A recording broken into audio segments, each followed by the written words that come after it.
Bismillahirrahmanirrahim. Assalamualaikum warahmatullahi wabarakatuh. Terima kasih Ustadz. Kebetulan saya pribadi juga sebagai komedian Ustadz. Dan mewakili teman-teman semua, kakak-kakak, abang-abang semua.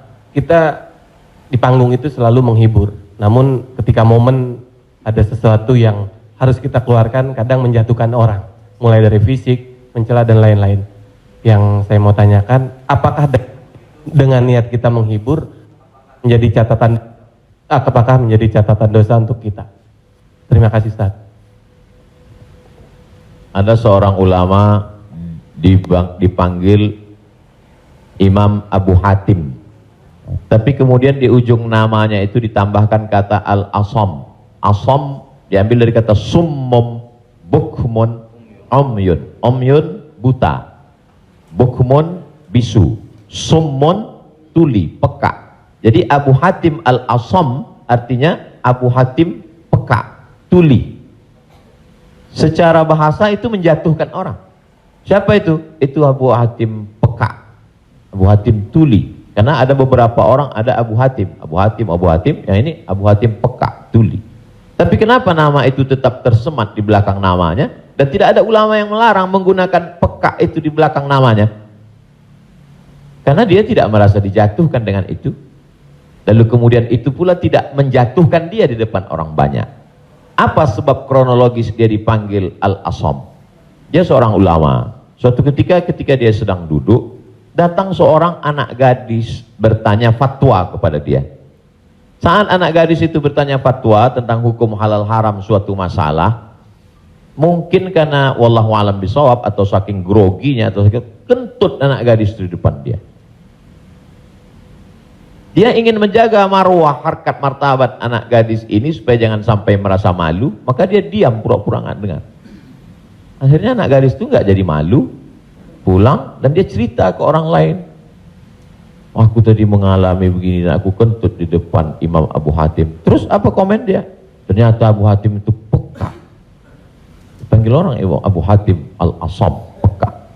Sampai akhirnya setelah anak gadis itu meninggal, Imam Abu Hatim Al-Asam panjang umurnya, meninggal anak gadis itu, barulah Abu Hatim mengatakan, aku sebetulnya enggak peka, hanya ingin menjaga kehormatan dirinya. Jadi kisah Abu Hatim Al-Asam dapat kita pahami dua makna. Satu sisi ada saatnya kita menjaga kehormatan orang sampai mati dia. Tapi ada satu sisi kalimat yang nampaknya menjatuhkan sebenarnya tidak menjatuhkan selama kita masih saling paham, saling memahami, saling mengerti. Ada kata-kata yang mungkin kita gunakan tapi menjatuhkan dia. Padahal sepertinya pujian. Tapi ada kata-kata yang sepertinya. Jadi kalau sudah saling memahami, orang pun mengerti, maka dia tidak menjadi suatu celaan.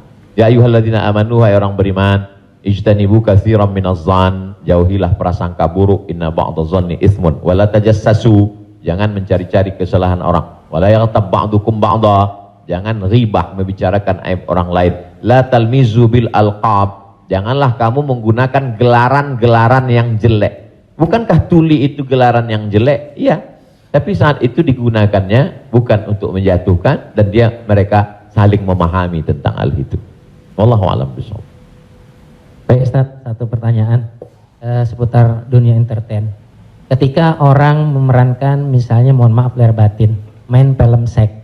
Selama film itu diputar terus, sementara orangnya udah hijrah. Dan saat ini film itu diputar, itu jariahnya seperti apa tuh Ustaz? Nah, ini mohon maaf lahir batin Ustaz. Hah? Nonton sama bini gue berdua.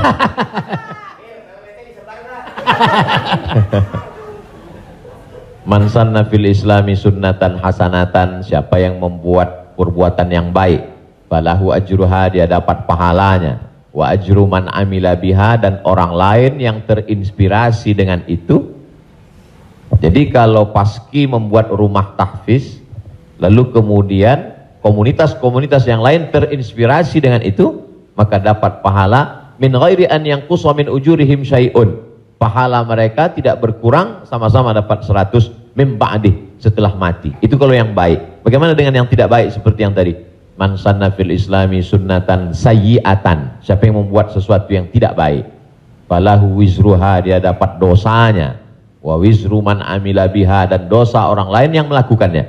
Setiap ada terjadi pembunuhan di dunia ini, maka Kabil dapat royalti karena dia yang pertama kali melakukannya. Tapi Kabil tidak sempat taubat, tidak sempat hijrah. Jadi kalau ada yang sempat melakukan perbuatan jelek, dosa, saat dia taubat, dia buat konferensi pers. Saya sudah taubat, sudah mu'alaf kalau dia tidak Islam. Kalau dia sudah masuk Islam, saya sudah hijrah. Maka saya meminta kepada seluruh jamaah yang ada di dunia ini, yang masih menyimpan gambar, foto, video saya, tolonglah kalian delete, dan saya minta ampun kepada Allah Subhanahu wa taala. Lebih daripada itu sudah di luar kuasa dia. La yukallifullahu nafsan illa wus'aha. Allah tidak membebani orang lebih daripada usahanya. Ada seorang hamba berpesan di zaman Nabi SAW, nanti kalau aku mati, maka bakarlah jasadku, lalu campakkan debunya ke laut.